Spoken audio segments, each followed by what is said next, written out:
अस्सलाम वालेकुम। Camera on दे नाल जावेद मलिक साड़ी खिदमत के अंदर हाजिर है। पंजाबी दा वीलॉग लैके साड़ी खिदमत विच हाजिर होया। काफ़ी विचकार गैप आ गया जी पंजाबी दे वीलॉग विच। उसकी वजह कैमरा ऑन 1 साल हो गया और 1 साल विच साड़ियां मुहब्बतां दा बड़ा मशकूर हैं जी। बड़ा तेज़ी दे नाल अल्हम्दुलिल्लाह जो चैनल है वो वध रहा और बहुत सारियां चूँकि रिपोर्ट्स जिसन पता वा मैं ज़्यादातर कैमरा ऑन होता है जो मसाइल होना अवामी मसाइल वो डिस्कस करदा। तो मसाइल की वजह तो क्योंकि वो रिपोर्ट ज़्यादा होंदियां तो ये जो मेरा अपना वीलॉग होंदा इसनूं मैं फिर जड़ा ना पिछा कर छुड़ना और इस वजह तो इसनूं मैं स्टार्ट भी इस वजह तो किया है कि जदों कदा भी मैं ईजी होवां तो मैं इस नाल नाल स्टार्ट रखा ताकि पंजाबी भी प्रमोट होंदी रहे और साढ़े नाल गपशप भी चलती रहे। अज क्योंकि तुहानूं पता भाई दुनिया के अंदर एक बहुत बड़ा सान्या होया जी और सैयद अली खामेनी की शहादत हुई है और पूरी दुनिया के अंदर तुहानूं पता ही है एक ही खबर है इस टाइम और इजराइल और अमरीका जड़ा हमला किया ईरान होता है और सैयद अली खामेनी की शहादत हुई है। नाल उन्होंने बेटी जी है उन्होंने भी शहादत हुई है, उन्होंने दामाद की भी शहादत हुई है, उन्होंने बेटी की भी शहादत हुई है। और मैं समझना जी कि उन्होंने अपने वतन नाल मुहब्बत का एक मैं ना जी कि क्या ही मिसाल कायम की है।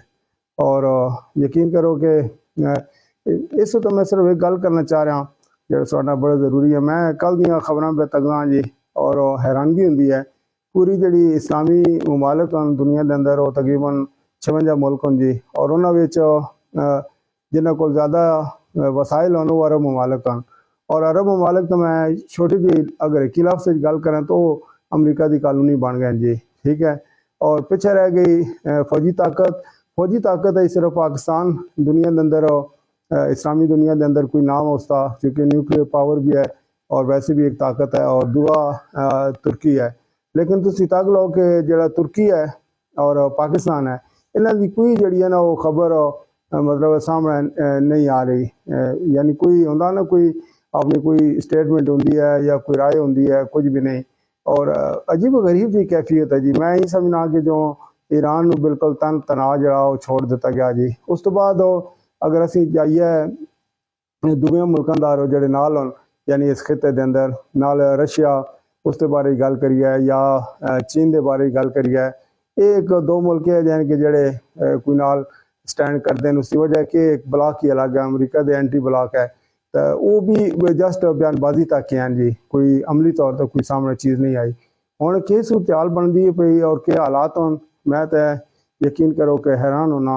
और स्पैशली आज एक वीडियो वेखी है तो उसी तो होर ज़्यादा दिल परेशान होया जी कि कोई होता है जी आवाम वो इजरायली परचम चाह के भी पाँदी है जी। जदों जिस मुल्क भी ये जे लोग हो सन और मुल्क के गद्दार हो सन तो यकीनी तौर पर होता है किसी दूसरे नू मतलब कब्जा कर दें या उस पर अटैक कर दें या हमला कर दें वो मुश्किल पेश नहीं होती।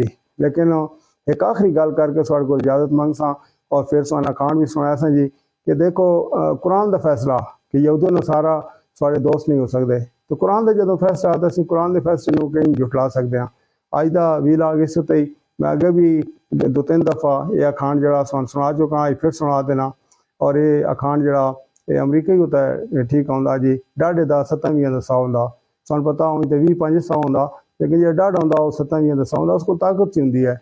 और आंजा कलियां करके मारना और तुसी तको कि वो जो स्कूल होता है बच्चियां होता है स्कूल दी बच्चियां उन्होंने उत्तर जो अटैक किया और 250-300 बच्ची मतलब मार छोड़ी। मतलब एक ही इंसानी हकूक किए गए हैं, ह्यूमन राइट्स किए गए हैं, NGOs किए गई हैं। मैं समझ तो बाला तारा जी अज का इजाजत दो। अल्लाह हाफिज।